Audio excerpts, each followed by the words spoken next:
নমস্কার, India news 24 থেকে রয়েছে আমি শঙ্কু সাঁতরা। দেখুন, আমি সেরকম ভাবে রাজনৈতিক কোনো খবর করি না, কিন্তু আজকে আমি একটু রাজনৈতিক খবর করতে এলাম, কারণ দিলীপ ঘোষ নিয়ে কিন্তু বেশ কয়েকদিন বেশ জলঘোলা হচ্ছে।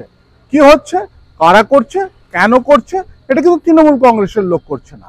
এটা কারা করছে? এটা হচ্ছে দিলীপ ঘোষ যেই রাজনৈতিক দলে অবস্থান করছেন, ঠিক সেই রাজনৈতিক দলের লোকজন করছে এটা। আপনারা অনেকেই জানেন, কানাঘুষো থেকে আরম্ভ করে প্রকাশ্যে যখন দিলীপ ঘোষ যখন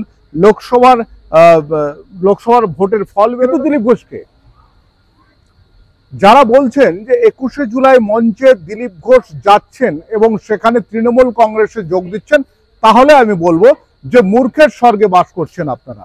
কারণ দিলীপ ঘোষকে নিয়ে যারা এই ধরনের কথাবার্তা বলছেন এবং দিনের পর দিন যারা বলছেন, তারা দিলীপ ঘোষের বিরুদ্ধে লড়ছেন এবং দিলীপ ঘোষকে এক এক করে যেরকম মেদিনীপুর থেকে সরিয়ে পাঠানো হয়েছিল বর্ধমানে, ঠিক সেই রকম ভাবেই দিলীপ ঘোষের বিরুদ্ধে আবার লড়া শুরু হয়েছে। যদি কোনোভাবে ধাক্কা দিয়ে দল থেকে সরিয়ে দেওয়া যায়, দিলীপ ঘোষ কিন্তু কোনোভাবে তৃণমূল কংগ্রেসে যাচ্ছেন না। এটা বারবার ধরে আপনারা জেনে রাখুন।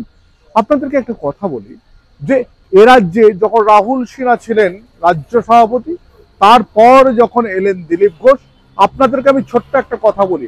দিলীপ ঘোষ যখন প্রথম রাজ্য সভাপতি হলেন, তিনি মুরলীধর সেন লেনে সেখানে একটা ছোট্ট ঘরের মধ্যে বসতেন। আমরা বেশ কয়েকজন আমার থেকে সিনিয়র সাংবাদিক থেকে আরম্ভ করে সেদিন তার কাছে ঢুকেছিলাম এবং তাকে বলেছিলাম যে আপনি রাজ্য সভাপতি হলেন, তাহলে আপনি কোনো কর্মসূচি করবেন না? দিলীপ ঘোষ কিন্তু একটা কথা বলেছিলেন, হ্যাঁ আমি তো রেগুলার কর্মসূচি করছি। কারণ তিনি ওই বিজেপি RSS এর তিনি কি ছিলেন, তিনি প্রচারক ছিলেন। তিনি জানতেন কিভাবে সামাজিকভাবে রাজনৈতিকভাবে মানুষের কাছে পৌঁছতে হয়।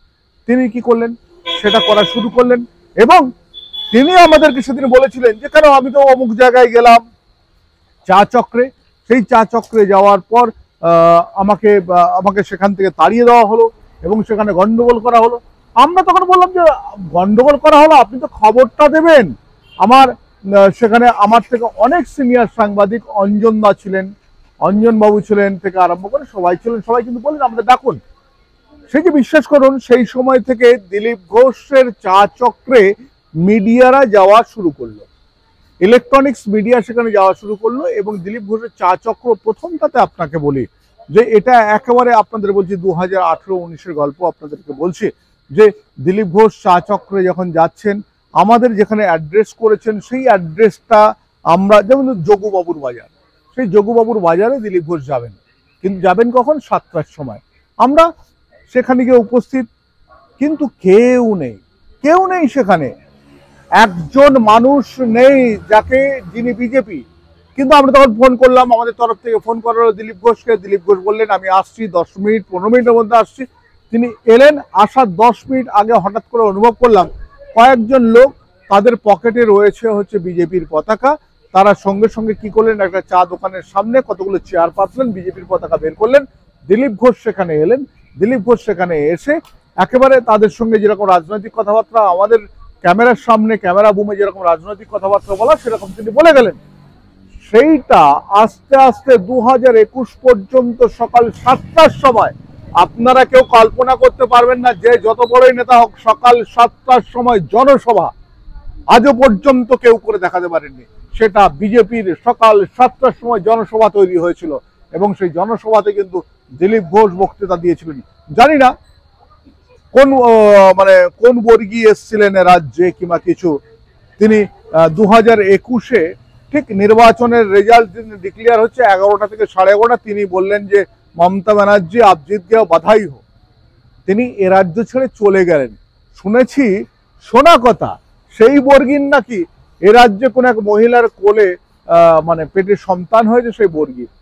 এই ধরনের বিষয় দিলীপ ঘোষকে আস্তে আস্তে যেভাবে এক সাইডে করে দেওয়া হচ্ছে এবং যেভাবে তার বিরুদ্ধে লাগা হচ্ছে, বেশ কিছু মাধ্যম রয়েছে যারা কিন্তু এই কাজটা করে আসছেন, যে তিনি 21শে জুলাই তৃণমূলের শহীদ মঞ্চে তিনি নাকি যোগদান করবেন। যারা বলছেন এটা, তারা কিন্তু ভুল বলছেন। আপনারা জানেন না, আজকে যারা এসছেন ফসল ফলাতে ভালো মাঠ পেয়েছেন, সেই মাঠটা কিন্তু দিলীপ ঘোষের তৈরি, সেই মাঠটা কিন্তু রাহুল সিনহার তৈরি নয়, কিংবা বর্তমান কিংবা এর আগে যিনি সভাপতি ছিলেন তাদের কারো তৈরি করা মাঠ নয়, দিলীপ ঘোষের তৈরি করা মাঠে চাষ করেছেন সবাই। সবাই কি করছেন, সবাই একটা কথা বলছেন যে তারাই নাকি অনেক কিছু করেছে। আমি আপনাদেরকে বলছি এক এক করে আসন হারিয়েছে সবাই, আর সেই আসনগুলো যখন হারিয়েছে তখন কিন্তু সবাই দিলীপ ঘোষের বিরুদ্ধে বলেছেন।